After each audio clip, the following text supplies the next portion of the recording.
So the truth is, God speaks to all of us, including non-believers. The difference is who responds to that calling, because not everybody responds to his calling or when he's speaking to you. Some people ignore it. I would say most people ignore when he's actually speaking to them. Typically people that are more spiritually inclined or they are more in tune with the Holy Spirit, they're able to discern better when he's actually speaking to them. So I would say, like, from my experience, God isn't speaking in an audible voice. When I say him speaking to you, it doesn't mean like he's talking to you like you would talk to a friend. But there's other methods in which he tries to communicate with you. And sometimes it could be a presence. There's been times in my life where I felt an overwhelming presence that was urging me a specific direction, or that was urging me to do something in particular. And when you get that presence, when you get that feeling, that urge to do something, that is usually him nudging you in a specific direction. That is him speaking to you. That's the Holy Spirit speaking to you. Another way could be through other people. Now, there's been plenty of times where I was going through something in my life and I went to church and the pastor spoke on a particular subject that I felt like was spoken on directly for me, because I was going through something exactly like what he was speaking about. Now, that is a form of God also speaking to you. He's doing it through a different vessel. He's doing it through somebody else. He's doing it through my pastor. Like if I'm having money issues, or if I'm having depression issues, or if I'm having relational issues, and I was to go to church and then all of a sudden he speaks about relational issues and how to deal with that, that's typically God speaking to you, trying to help you through that process. And that has happened to me countless amount of times, where the pastor has spoke on something specific that I am going through in that moment. That is no coincidence. That is God speaking to you. Another way is through dreams. He speaks to us in dreams. I would say more often he speaks to you in dreams than he does in reality. What we deem to be reality, because the spiritual world is actually reality. But that's another conversation for a different time. But in dreams, he speaks to you. Now, your ability to understand, or your ability to figure out what he's saying in that dream is another subject. Is something else to speak about, because not everybody can actually break down the meaning of their dreams. So sometimes you may need an interpreter. If you were to go to the Bible, Joseph in the Old Testament, Joseph interpreted Pharaoh's dreams, because Pharaoh didn't have the Holy Spirit in him and didn't have the capability to actually interpret his own dream. So you being able to interpret that dream and to understand what God is trying to say to you, that's a whole totally different subject. But he does speak to you in dreams. What is another way? And he likes to use methods that you like. For instance, I am on YouTube a lot, consuming content, consuming information. Sometimes he speaks to me through YouTube.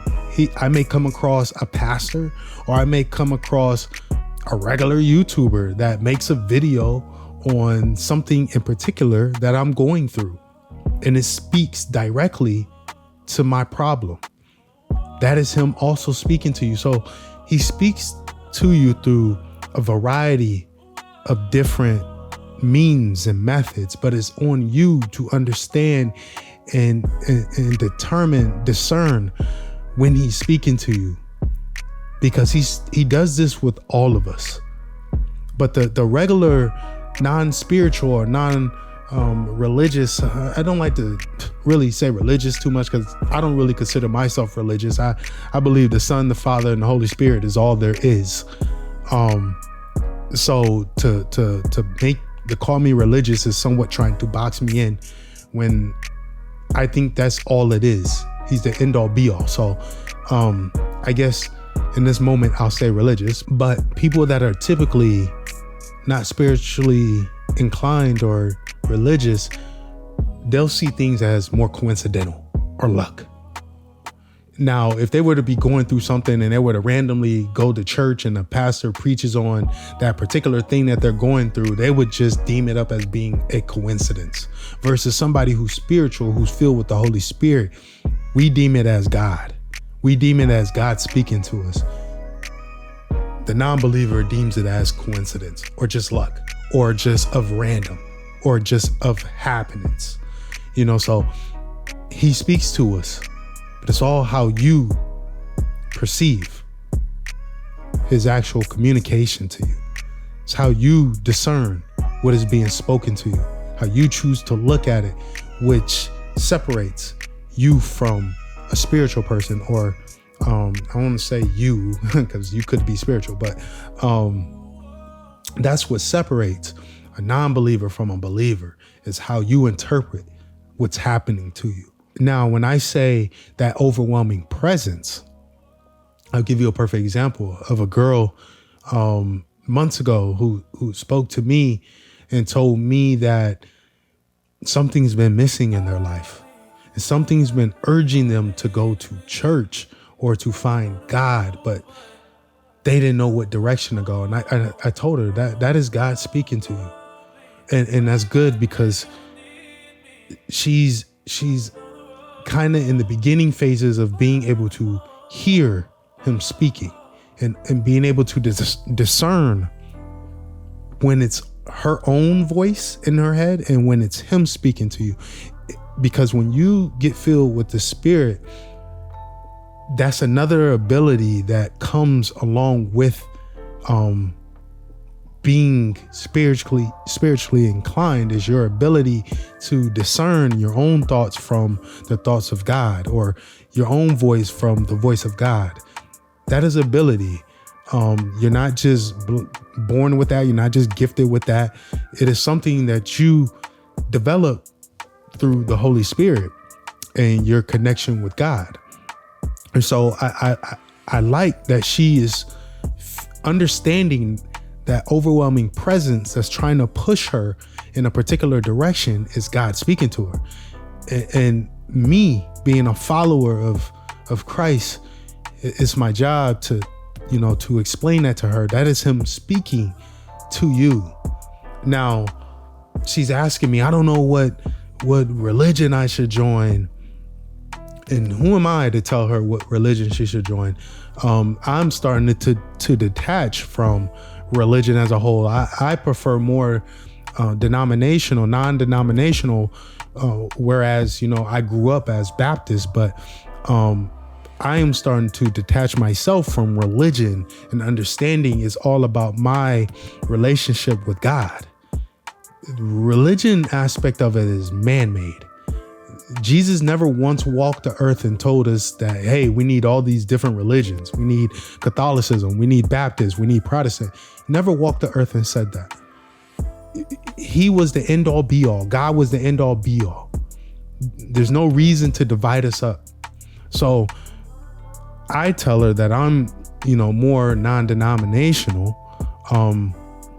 but it's on her to go out there and experience different churches and to come up with a determination for herself.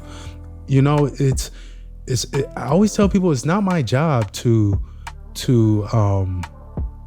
save you. It's my job to bring you to God. It's my job to bring the word to you. Now it's on you whether you want to accept him or if you want to accept the word. That's not my duty. It's not my job. My job on YouTube is to speak the word to you in a way that you can understand, and to also bring information that can help you develop self-development in this this world, this fleshly world that we live in. You know, those are my only jobs. It's not for me to convert you. You know, that's something that you have to choose for yourself. I am not like the people that go door to door knocking and trying to sell you hope.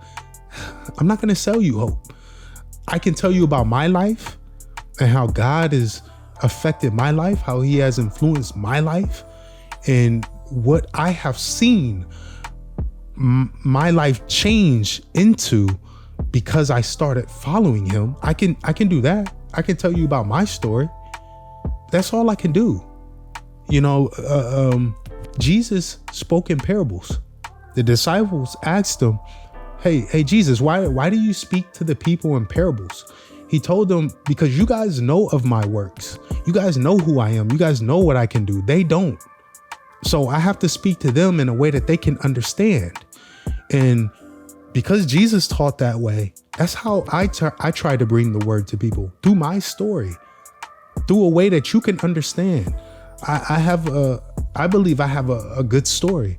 Like, my story is an average. Where I come from, you know, I mean, the things that I went through, I've been through more than most people will go through. So if I can experience God in my life and I can turn my life a total 360, I know he can do the same for you. So I give my story and I allow you to relate to me that way in hopes that maybe you will want to discover God more on your own. That's my job. But the point of all this, long story short, is that he speaks to all of us. But it's on you to listen. It's on you to be able to discern his voice and to be able to accept his voice and act on his voice. When he tells you to do something, it's on you. Whether you do it or not, it's on you to do it. And that's what separates you. That's what separates you as a non-believer from somebody who believes, is your response to that calling. But I thank you guys for checking out this video, and I have more content on the way per usual. I'll catch you guys in the next one. I'm out.